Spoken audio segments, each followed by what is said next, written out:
Nous sommes réunis aujourd'hui devant le siège de l'exécutif régional pour dire à ceux qui se sont censés nous représenter non, Jean-Christophe nous ne Gossard, voulons pas d'ouverture du réseau TER à la concurrence. secrétaire régional de la CGT. Comme si la fin du monopole public dans le transport ferroviaire régional était inéluctable. Après la région Sud-PACA, Grand Est, Hauts-de-France, Pays de la Loire et d'autres, c'est à notre tour de subir les théories fumeuses des défenseurs de la concurrence, soi-disant libre et non faussée. À l'UNSA ferroviaire, nous nous sommes toujours mobilisés contre la concurrence, non par dogmatisme, mais parce que la concurrence n'apportera aucune amélioration au transport ferroviaire, ni aucune économie dans ce domaine pour les voyageurs et les contribuables. Partout dans l'industrie, pour réaliser ce type de saut de performance, on fusionne, on n'éclate pas. Nous alertons aujourd'hui l'opinion publique sur les conséquences de la concurrence en termes de sécurité ferroviaire, de recherche de baisse de coûts, de qualité de service et au passage de dumping social. Notons également que sur ces bases, il n'engendrera pas non plus de développement de l'offre, d'autant que les principales gares de notre région sont déjà à saturation, idem pour les sites de stationnement et de maintenance de matériel. Non, personne n'a besoin de concurrence, ni d'une multiplicité d'acteurs sur un réseau fermé, sauf les politiques par démagogie. Casser les réseaux TER en différents lots pour permettre aux opérateurs privés d'entrer sur le marché ne fera pas baisser le prix des billets pour les voyageurs, au contraire. Nous allons dorénavant connaître un TER à plusieurs vitesses. Les opérateurs privés se précipiteront sur les lignes à fort potentiel de développement et de bénéfices et délaisseront les lignes dites chères avec peu de fréquentation, ou du moins celles qui ne correspondent pas à leur modèle économique propre. C'est la fin de l'égalité du traitement entre les territoires. Nous exprimons notre incompréhension sur la démarche des autorités organisatrices d'ouvrir le réseau pour le poser à des opérateurs ferroviaires privés qui ne chercheront que des lots faciles à exploiter, présentant la plus forte rentabilité économique et ne présentant aucune difficulté technique majeure. Comme notre région Bourgogne-Franche-Comté, il y a un an, le Conseil régional BFC avait décidé d'ouvrir à la concurrence la totalité des 17 lignes du TER dès le 1er janvier 2026. Outre les conséquences sociales terribles qu'aurait engendré cette décision politique, nous nous interrogeons sur l'efficacité de cette démarche en termes de résultats pour les voyageurs et sur la faisabilité au vu des paramètres techniques du système ferroviaire actuel. Nous avions prédit, en toute connaissance de cause, que le système ferroviaire, avec ses nombreuses contraintes liées notamment à la gestion d'infrastructures, ne permettait pas une exploitation optimale dans un contexte d'éclatement du réseau.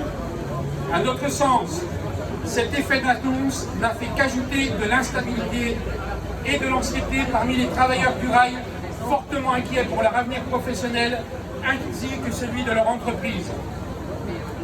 L'exécutif régional BFC avait justifié cette décision politique en se cachant derrière le droit européen. Sauf que preuve est faite aujourd'hui, et nous avions raison, ils auraient pu signer une nouvelle convention d'exploitation pour une durée de 10 ans avec la SNCF, reportant ainsi la fin du monopole public à 2034 dans de meilleures conditions. Certaines régions l'ont fait, comme la région Occitanie ou Bretagne par exemple. C'est donc encore possible. Cette éventualité aurait permis de montrer l'attachement historique d'une région de gauche au service public. Rendons-nous à l'évidence, cet item ne fait donc plus partie de la ligne politique de la majorité en place, par opportunisme sans doute, dont acte. Finalement, BFC a dû reporter d'1 an d'ouverture à la concurrence pour des raisons techniques, dit-elle. Parce qu'elle a trop tergiversé budgétairement, lui répondons-nous. À chacun d'assumer ses responsabilités sur les dossiers imposant ce report, comme le nouvel atelier régional SICES ou la rémunération à mi-vie des AGC. Le simple renouvellement d'une convention d'exploitation TER suffit-il à améliorer le niveau de la qualité de service avec 300 millions d'euros de baisse de contribution sur 10 ans qui plus est. Pour l'UNSA ferroviaire, la réponse est non. Faire beaucoup plus avec beaucoup moins n'a jamais engendré un tel saut de performance. Notre entreprise ne risque-t-elle tout simplement pas de tomber dans un piège visant à lui faire verser davantage de pénalités à une autorité organisatrice perpétuellement insatisfaite de la qualité de service proposée aux voyageurs?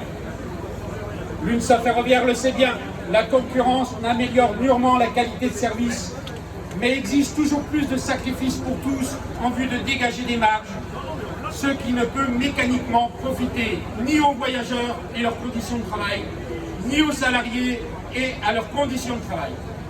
Et même si SNCF Voyageurs remportait les appels d'offres, elle devrait transférer les personnels concernés dans des sociétés dédiées, dites filiales, où l'organisation du travail serait drastiquement modifiée avec à la clé l'écrasement des coûts.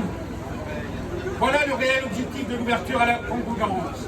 Des économies substantielles sur le dos des voyageurs et des salariés et leurs familles. Le plus incompréhensible est que les principaux indicateurs de qualité de service TER Bourgogne-Franche-Comté sont au vert. Le mois de mai 2023 représente même un record absolu au terme des résultats. Le modèle libéral qui se dessine, c'est « donnons les bénéfices aux opérateurs privés et laissons à SNCF Voyageurs des lignes déficitaires » qui disparaîtront ensuite exactement le même cheminement que pour Fret SNCF aujourd'hui. Et oui, entre le souhait politique de la région d'ouvrir à la concurrence et la réalité tellement complexe du terrain ferroviaire, il y a effectivement un delta énorme. C'est ça, l'ouverture à la concurrence du TER. Non, la concurrence n'apporte pas de meilleure fréquence, une baisse des prix des billets, une amélioration de la qualité de service ou de l'information des voyageurs en cas de situation perturbée. La concurrence conduira à moins de dessertes, une hétérogénéité au niveau du réseau ferré régional, une perte de dynamique du service public par la fin de la péréquation économique et une croissance de la précarité des travailleurs du rail. Continuons à nous battre afin d'apporter toujours plus de garanties sociales au service de celles et ceux qui contribuent à développer la mobilité d'aujourd'hui et de demain. L'UNSA ferroviaire défend un groupe public ferroviaire intégré, humanisé, acteur du progrès social et de l'aménagement des territoires. Sans ces éléments, il n'y aura pas d'avenir pour le système ferroviaire français.